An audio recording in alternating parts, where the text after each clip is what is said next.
नमस्कार दोस्तों। अब हम जैव अणु के आखिरी अध्याय पढ़ेंगे।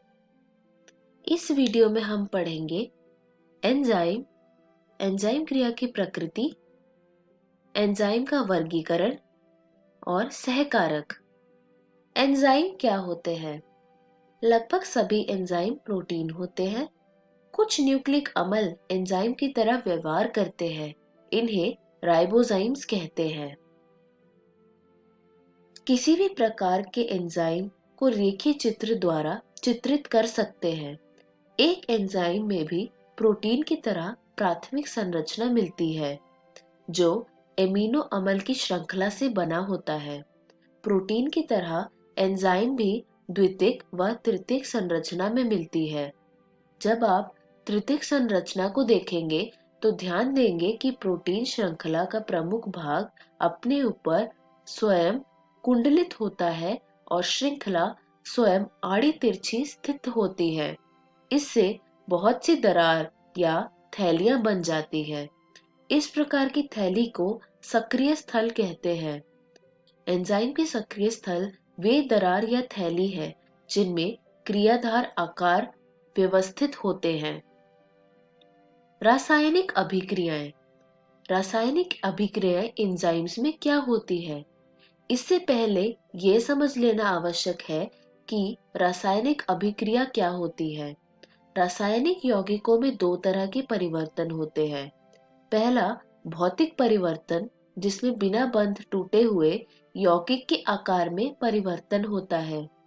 अन्य भौतिक प्रक्रिया में द्रव की अवस्था में परिवर्तन होता है, जैसे बर्फ का पिघलकर पानी में परिवर्तित होना या फिर पानी का वाष्प में बदलना। ये भौतिक प्रक्रियाएं हैं। रूपांतरण के समय बंधों का टूटना व नए बंधों का निर्माण होना रासायनिक अभिक्रिया होती है। भौतिक व रासायनिक अभिक्रियाओं की दर अन्य कारकों के साथ साथ तापक्रम द्वारा प्रभावित होती है। यह सर्वमान्य नियम है कि प्रत्येक 10 डिग्री सेंटीग्रेड तापक्रम के बढ़ने या घटने पर अभिक्रिया की दर क्रमशः द्विगुणित या आधी हो जाती है। उत्प्रेरित अभिक्रियाएं अनुत्प्रेरित अभिक्रियाओं की अपेक्षा उच्च दर से संपन्न होती है।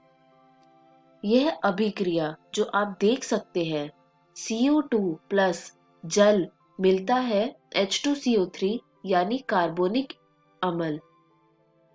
1 घंटे में कार्बोनिक अम्ल के 200 अणुओं का निर्माण होता है, लेकिन उपरोक्त अभिक्रिया कोशिका द्रव्य में उपस्थित एंजाइम कार्बोनिक एनहाइड्रेज को उपस्थिति में तीव्र गति से संपन्न होती है, जिसकी कार्बनिक अम्ल के 6 लाख अणु प्रति सेकंड बनते हैं।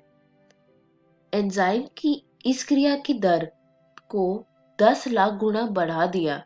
एंजाइम की यह शक्ति वास्तव में अविश्वसनीय लगती है। एंजाइम द्वारा उत्प्रेरित अभिक्रिया की दर बिना उत्प्रेरण के संपन्न होने वाले अभिक्रिया से बहुत अधिक होती है।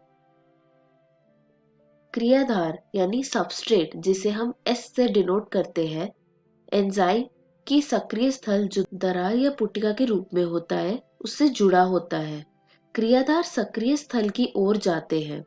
इस प्रकार आवश्यक एंजाइम क्रियाधार सम्मिश्र ES का अविकल्पीय निर्माण होता है। E यानी एंजाइम को प्रदर्शित करता है। इस समूह का निर्माण एक अल्पकालिक घटना है। क्रियाधार एंजाइम को सक्रिय स्थल से जुड़ने की अवस्था में क्रियाधार की नई संरचना का निर्माण होता है, जिसे संक्रमण अवस्था संरचना कहते हैं। इसके बाद शीघ्र ही प्रत्याशित बंध टूटने या बनने के उपरांत सक्रिय स्थल से उत्पाद अवमुक्त होता है। दूसरे शब्दों में क्रियाधार की संरचना उत्पाद में संरचना में रूपांतरित होती है। रूपांतरण का यह पथ तथा कथित संक्रमण अवस्था के द्वारा होता है। स्थायी क्रियाधार व उत्पाद के बीच बहुत सारी रूपांतरित संरचनात्मक अवस्था हो सकती है। इस ग्राफ में हम देख सकते हैं कि y अक्ष अंतर्निहित ऊर्जा अंश को व्यक्त करता है। x अक्ष संरचनात्मक रूपांतरण या वह अवस्था जिसका निर्माण मध्यवर्ती संरचना संक्रमण अवस्था द्वारा होती है की प्रगति को व्यक्त करता है। दो चीजों का ध्यान रखना है हमें, क्रियाधार व उत्पाद यानी S व P के एंजाइम रहित बीच ऊर्जा स्तर में अंतर। यदि उत्पाद क्रियाधार के नीचे संक्रियण ऊर्जा स्तर का है तो अभिक्रिया बाह्य ऊष्मीय होती है। इस अवस्था में उत्पाद निर्माण हेतु ऊर्जा आपूर्ति की आवश्यकता नहीं होती। फिर भी चाहे यह सक्रियण ऊर्जा बाह्य ऊष्मीय या स्वतः परिवर्तित अभिक्रिया या अंतः ऊष्मीय या ऊर्जा आवश्यक अभिक्रिया हो, क्रियाधार को उच्च क्रियाधार ऊर्जा अवस्था या संक्रमण अवस्था से गुजरना होता है। क्रियाधार व संक्रमण अवस्था के बीच औसत ऊर्जा के अंतर को सक्रियण ऊर्जा यानी एक्टिवेशन एनर्जी कहते हैं।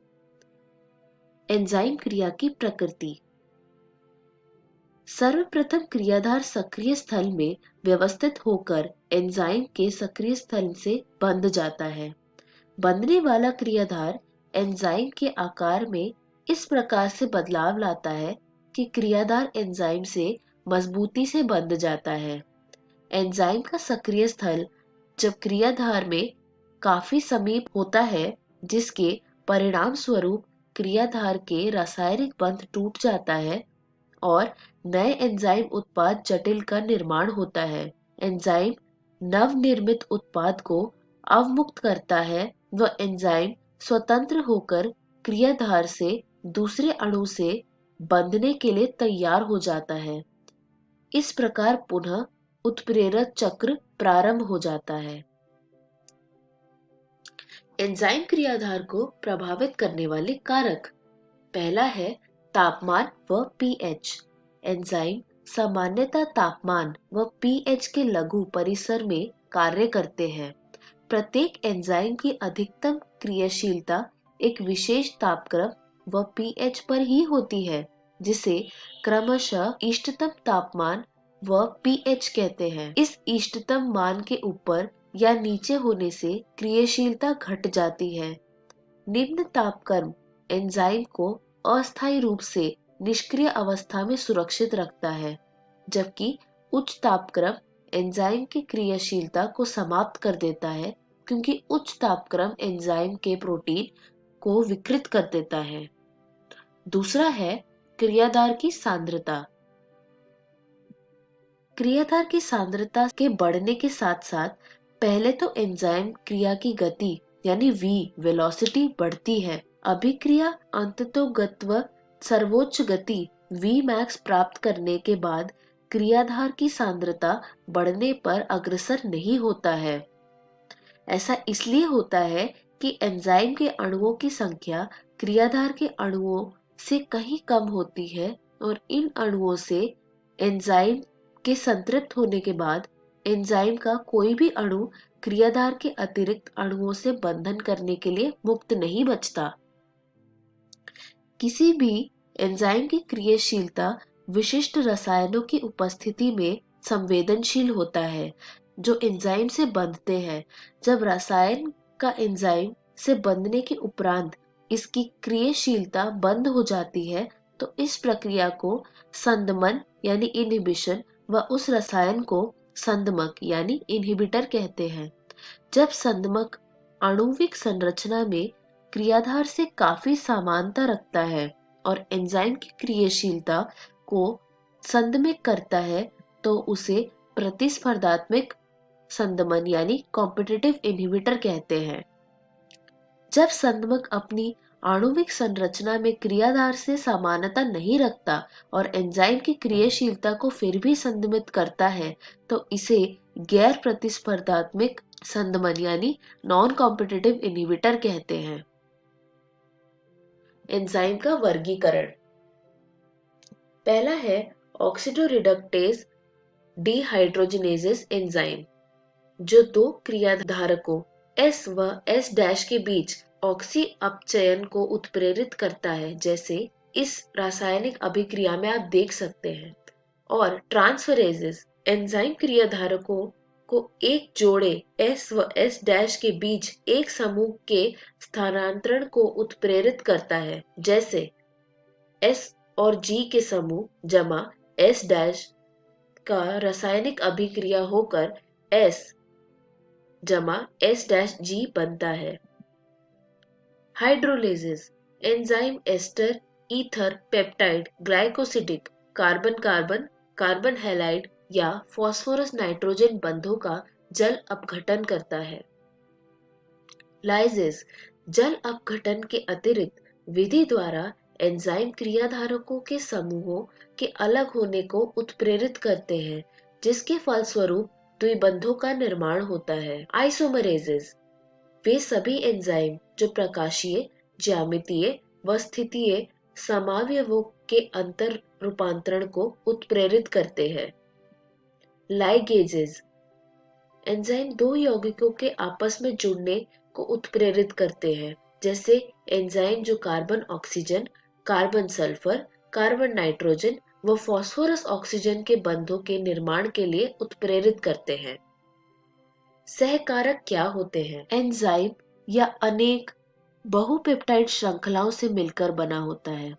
फिर भी कुछ स्थितियों में इतर प्रोटीन अवयव, जिसे सहकारक कहते हैं, एंजाइम से बंधकर उसे उत्प्रेरक सक्रिय बनाता है। इन उदाहरणों में एंजाइम में केवल प्रोटीन भाग को एपोएंजाइम कहते हैं। सहकारक तीन प्रकार के होते हैं: प्रोस्थेटिक समूह, सह एंजाइम और धातु आयन। इनके बारे में हम एक एक करके समझते हैं। प्रोस्थेटिक समूह कार्बनिक यौगिक होते हैं और यह अन्य सहकारकों से इस रूप से भिन्न होते हैं कि ये एपोएंजाइम से दृढ़ता से बंधे होते हैं। उदाहरण स्वरूप एंजाइम परऑक्साइडेज व कैटालेज को, जो हाइड्रोजन परऑक्साइड को ऑक्सीजन व पानी में विखंडित करते हैं। हीम प्रोस्थेटिक समूह होता है जो एंजाइम के सक्रिय स्थल से जुड़ा होता है। सह एंजाइम ये भी कार्बनिक यौगिक होते हैं और इनका संबंध एपोएंजाइम से अस्थायी होता है, जो सामान्यतः उत्प्रेरण के दौरान बनता है। सह एंजाइम विभिन्न एंजाइम उत्प्रेरित अभिक्रियाओं में सहकारक के स्वरूप में कार्य करता है। उनके सह एंजाइम का मुख्य रासायनिक अवयव विटामिन होते हैं। धातु आयन कई एंजाइम की क्रियाशीलता हेतु धातु आयन की आवश्यकता होती है, जो सक्रिय स्थल पर पार्श्व श्रृंखला से समन्वयन बंध बनाते हैं और उसी समय एक या एक से अधिक समन्वयन बंध द्वारा क्रियाधारकों से जुड़े होते हैं, जैसे प्रोटियोलिटिक एंजाइम कार्बोक्सीपेप्टाइडेज से जिंक के सहकारक से जुड़ा होता है। एंजाइम से यदि यह सहकारक को अलग कर दिया जाए तो इनकी उत्प्रेरक क्रियाशीलता समाप्त हो जाती है। इससे स्पष्ट है कि एंजाइम की उत्प्रेरक क्रियाशीलता हेतु ये निर्णायक भूमिका अदा करते हैं।